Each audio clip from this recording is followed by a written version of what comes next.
Hello again and happy holidays, everyone. This is the KMN 1971 back with my year-end video spotlighting my top 52 pickups of 2020. The year that really sucked, but at least the comic book collecting was pretty cool. um, I thought it was going to be a pretty uneventful year comic book collecting for me. I thought pretty much it was just going to be more odds and ends off my list for the most part and focusing in on some Star Wars stuff. But wow, Star Wars kind of blew up over the past year, as well as some other things. And I guess this year, to summarize, the main focus out of this top 52 would be Star Wars, Silver Surfer, and miscellaneous Silver Age and Bronze Age. So they won't be exactly in chronological order, but somewhat. But they'll definitely be in a chronological order once I get down to the final 10. So I just wanted to get this one out of the way first because it's so big. So we'll kick it off with DC and Marvel present Marvel Treasury Edition number 28, featuring Superman and Spider-Man.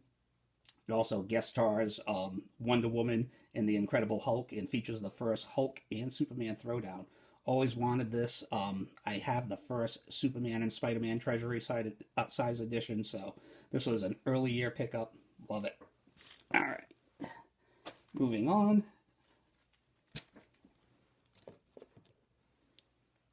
Let me just focus in a little bit here. There we go. All right, so we have Teenage Mutant Ninja Turtles from the original Mirage series, issue number 62. This is the final issue of their original volume. Been looking for this one for a couple of years, and I ended up just stumbling across, came across my path for like maybe $3 or $4 this year. Really good deal. And this was the year for the Turtles, man. What a comeback between the Jennika hype and the current last Ronin story arc that's going on. Turtles are on fire.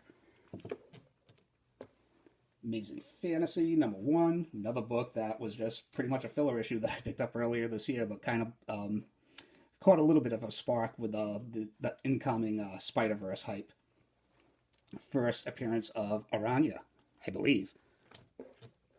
Strange Suspense Stories, I think it's number 83. But anyway, this is a reprint of the first appearance of Captain Atom. For years, I thought this was the first appearance, but it is not, unfortunately. Still a decent Silver Age pickup. World's Finest, number 202. Just a classic Neil Adams, Batman vs. Superman Bronze Age cover. Wanted this one for a while. At least since when I found out about this book anyway, during the Batman vs. Superman hype.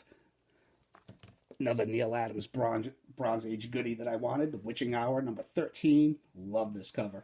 One of my favorites from him from the Bronze Age, possibly top 10, which is saying a lot for him. Some more Bronze Age horror. Ghost, number 1. Great Nick Hardy cover. Justice League of America, number 46. Classic JLA, JSA team up, which I'm always a sucker for. And a nice little Battle Royal issue also. Strange Tales, number 167. One of Jim Steranko's better known covers, and Jim Steranko interiors too. So very happy to add that. Always happy to add any kind of Jim Steranko into the PC. Young Avengers presents Hawkeye. This is the first meeting between old school and new school Hawkeye. So considering that there will be a series coming up on Disney Plus, I think this book has some legs to it. Also has some nice Alan Davis art.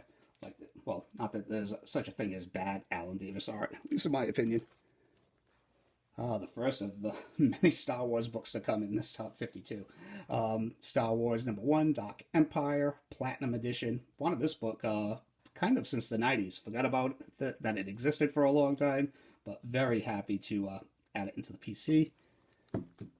As well as this, Star Wars Tales, number 7, the Boba Fett issue, and this is the Boba Fett movie variant cover. Amazing Spider-Man, number 110, the first appearance of the Gibbon, but more importantly, at least to me anyway, this is the last issue of Stan Lee's Amazing Spider-Man run. And from last to first, here we have Weird War Tales number 64, which features Frank Miller's first artwork at DC Comics. And while we're on that subject, we have The Flash from Volume 1, number 289, which features George Perez's first work at DC Comics, which I feel this book is incredibly undervalued. George Perez, in my opinion, was the definitive DC artist of the 1980s. Tomb of Dracula, number 12, which features the second appearance of Blade. All right, let me make some room. Moving along. Amazing Spider-Man, number 70, just a classic, in my opinion anyway. John Romita Sr. Spider-Man cover. Love it. Fantastic Four, number 77. I was just trying to scrounge up anything that I could find from the Silver Age. That was a Silver Age, a Silver Surfer story from Stan Lee and Jack Kirby. If it was a Stan Lee and Jack Kirby Silver Surfer joint, I definitely wanted a toke from it. But bump. He-Man and the Masters of the Universe, number 18, first appearance of She-Ra. Little 80s nostalgia. Speaking of which, Thundercats, number 1, first appearance of the Thundercats in comics. Also loved me some sketch covers in 2020. So here we have Batman number 612, just a glorious Jim Lee sketch cover of Batman versus Superman. Star Wars number 4, sketch variant from the great Alex Ross, as well as Star Wars number 1 from Alex Ross. All right, moving along.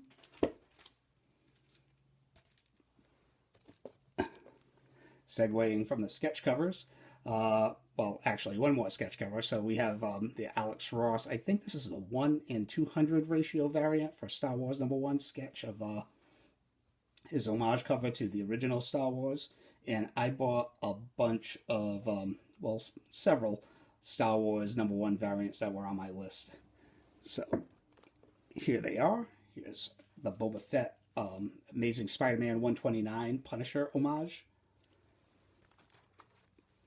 as well as the Tales of Suspense Iron Man Origin issue homage. Just this iconic Luke Skywalker Alex Ross cover. Beautiful, man. And one of my personal favorites, the negative variant. Love this cover. Definitely, obviously traced. I have seen this picture of Carrie Fisher bouncing around for years, so I don't care. It's just beautiful. Also, love me some action figure variants. Star Wars number 2, the Han Solo action figure variant. That one eluded me for a couple of years, as well as this one. Star Wars number 4, the Boba Fett action figure variant. All right. Back to some superheroes. World's Finest, number 198. I believe this was the first part of the 3rd Superman Flash race. And I want to say that I have the first 4 now complete. Strange Tales, number 151. This features the first artwork by Jim Steranko at Marvel Comics. Cool, man. What If, number 105, the first appearance of Spider-Girl. Tales to Astonish, number 70. This is the first Submariner story in Tales to Astonish, which started his ongoing serialized story format, I guess, at Marvel Comics, before predating his own solo series. Easy for me to say. Justice League, number 56, just a classic throwdown between the JLA and the JSA. Okay, a little out of order, but Tales to Astonish, number 100. Very fine copy, or very fine minus, I'll say, but just another awesome throwdown between the Hulk and Submariner. Tales to Astonish, number 93. If this was in higher grade, this would probably be in my top 10, but still very happy to have it, even if it is just like VG. The Witcher, number 1. Big fan of the show. Can't wait for it to come back. Star Wars, Darth Maul, son of Dathomir. Big fan of Star Wars, big fan of the Clone Wars, big fan of Darth Maul. This was must-have for a while now. Very happy to finally get that into the PC. Kanan, the Last Padawan. I was kicking myself in the butt earlier this year that I paid $10 for this book. I'm so happy that I did. Moving on. Kanan, the Last Padawan, number 6. This is another book that probably has a lot of legs on it. First appearance of Sabine Wren, first appearance of Ezra, and pretty much the whole Rebels crew. Nice. And of course, Star Wars, Heir to the Empire, number 1. First appearance of Admiral Thrawn and the first appearance of Mara Jade. Pretty much on the verge of being must-have for modern Star Wars collectors. All right, down to the top 10. The books that made me the happiest this year. So, to kick it off, The Silver Surfer, The Ultimate Cosmic Experience. This is the first Marvel Comics graphic novel, and this also marks the last time that Stan Lee and Jack Kirby ever collaborated together. So, and it's on a Silver Surfer story. What more can you ask for? Jack Kirby's artwork, even though he said that it was just another job, is spectacular in this book. So, highly recommended, and very happy to add that into the PC, obviously. The Sentry, number 1, another book that I could not believe how much of a jump it took earlier this year. I haven't checked on it in a long time, but this is an incredibly tough book to find in near mint condition. I looked for a while. This black cover is pretty unforgiving. So I had to go online. I used a gift card from last Christmas to pick this one up. So pretty nice. As well as this. Same order. Black Panther, number 2. Unfortunately, this book shot up in prices for all the wrong reasons. 2020 also cost us severely. Unfortunately, Chadwick Boseman, of course, departed. So this book is kind of taken off. So say about it what you will. But anyway, great book to have. First appearance of Shuri. Fantastic Four, number 55, another Silver Surfer, Silver Age gem that I had on my collection, had on my list for a long time. Purchased this earlier on in the year, but there was a stable pull and there was some massive Marvel chipping. So I ended up getting that returned, and I ended up finding this one probably another 2 or 3 months later. Came from Canada, took me a long time to get it. I want to say it was like over 20 days to get it delivered. So very happy. It's in probably fine condition, straight up fine condition. Very happy with it. Another Silver Age gem, The Amazing Spider-Man, number 3. Annual number 3. This is where Spidey tries to join the Avengers, and he also learns the identity of the Incredible Hulk. So, love me some old school Marvel Silver Age historical stuff right there. All right, down to the top 5. Captain Atom, number 83, and 6.0 CGC, and this features the first appearance of Ted Cord, the Blue Beetle. Awesome. Wanted this book for years, man. So happy to finally grab it. It was also a year of upgrades for me. So in 2 cases, I ended up getting upgrades and slabs too, and this was one of them. DC Comics presents number 26, first appearance of the Teen Titans, first appearance of Cyborg, Raven, Starfire. Great comic, one of my all-time favorite comics, pretty much my all-time favorite run. 9.0 CGC, very happy to have it. I still have my raw copies, but very happy to have this in a slab, as well as this. Star Wars number 1, the OG. Just another book that I wanted a slightly better copy than the one that I had, and I also wanted it slab for prosperity. So CBCS 9.2. I ended up picking this up right before the Star Wars mania really kicked into high gear. So very happy to have this and, add it to the collection, as I am with all of these. All right, down to the last two. A book that I thought had passed me by for the most part, but I ended up finding an affordable copy and the right kind of grade for me anyway. So here we have The Silver Surfer, #1, a book that I have wanted for quite some time. Here, let me get these out of the way, actually. So for quite some time, this is a classic. John Buscema, Stan Lee, fantastic, man. Very happy, very, very happy. This was a nice surprise. And speaking of nice surprises, my #1 pick of the year will have to go to Star Wars: The Clone Wars #1.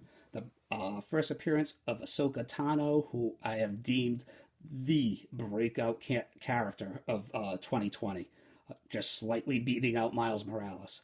So, love this book. For a long time, I dodged the Clone Wars series. I thought it was just for children. Earlier on in the pandemic, I fell in love with this series, fell in love with the characters. I was technically already hunting this book down because I had already heard the rumors that she was going to be appearing in the Mandalorian Season 2. But after I watched the Clone Wars series, this book became must-have. So I didn't get it when it was super cheap, but I didn't buy it when it was super, super expensive either. So very happy. It does have 1, 2, 3 little spine ticks, so maybe a 9.0, 9.2 range, which I'm happy with. Loved the last season of Mandalorian. Man, I didn't burst out into tears of joy like many did, but it was the definitive geek moment for me of 2020. Made me incredibly happy. And what more can you ask for, especially in 2020? Shit. So, thank you all for watching, liking, and subscribing. I will see you all on the other side. I hope you all have a happy and safe New Year. And I will be back next year with a nice, fat, all Star Wars comic book haul to kick off 2021. So, I will see you all then and there. Until the next time, take care. See ya.